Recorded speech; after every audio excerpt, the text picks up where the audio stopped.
আসসালামু আলাইকুম সুপ্রিয় শিক্ষার্থীবৃন্দরা, আশা করি যে যেখানে আছো ভালো আছো, সুস্থ আছো এবং তার সাথে আশা করি সকলের পরীক্ষা হয়তো ভালো হয়েছে। বাংলা পরীক্ষা গেল আজকে তোমাদের, তো আজকে অবশ্যই সবার পরীক্ষা ভালো হয়েছে। তো এখন পরবর্তী পরীক্ষা হচ্ছে আমাদের ইংরেজি পরীক্ষা। তো এই পরীক্ষায় তো অবশ্যই আমাদেরকে ভালো করতে হবে। তো ইংলিশ আসলে সবার জন্য অনেক কঠিন মনে হলেও আসলে কিন্তু ইংলিশ পরীক্ষা অনেক ইজি ইংরেজি। তো ইংরেজিতে তুমি যদি অবশ্যই ভালো করতে চাও তাহলে তোমাকে অবশ্যই রাইটিং পার্ট, মানে এই যে সি পার্ট, এই পার্টটাকে তোমাকে অবশ্যই ভালো করতে হবে। এই পার্ট যদি ভালো করতে না পারো তাহলে তোমাকে অবশ্যই রেজাল্ট খারাপ হয়ে যাবে। গ্রামার পার্টের পাশাপাশি তোমাকে অবশ্যই সি পার্টটাও কিন্তু তোমাকে ভালো করে করতে হবে। তো এখানে খুব শর্ট করে একটা সাজেশন নিয়ে আসছি। পরবর্তীতে অ্যান্সার সহ যদি কেউ চাও যে অ্যান্সার দিতে হবে, তো সেক্ষেত্রে আমি অ্যান্সারগুলো দিয়ে দেওয়ার চেষ্টা করব।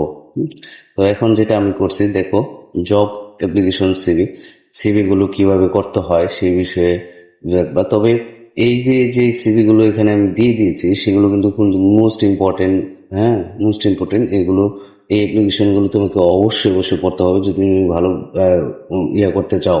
তুমি যদি ভালো করতে চাও তাহলে অবশ্যই তোমাকে এইগুলো পড়তে হবে। যেমন এই যে একটা আছে যে right application the post of the junior officer in Sonali bank, এরকম যে পোস্টগুলো আছে, যে বিভিন্ন চাকরির যে জব অফার লেটার বা সিভি তৈরি করতে হবে। সিভি তৈরি করে তার সাথে অ্যাটাচ করে তোমার বিভিন্ন জীবন বৃত্তান্ত ডাটা এগুলো দিতে হবে। তো এগুলো নিয়ে পরবর্তী ভিডিওতে আমি দেখাই দেবো কিভাবে তোমরা এগুলো লিখবা। কিন্তু এখন যেটা নিয়ে আসছি সেটা হচ্ছে যে ইম্পর্টেন্ট যে বিষয়গুলো আছে সেই ইম্পর্টেন্ট বিষয়গুলো নিয়ে আমি এখানে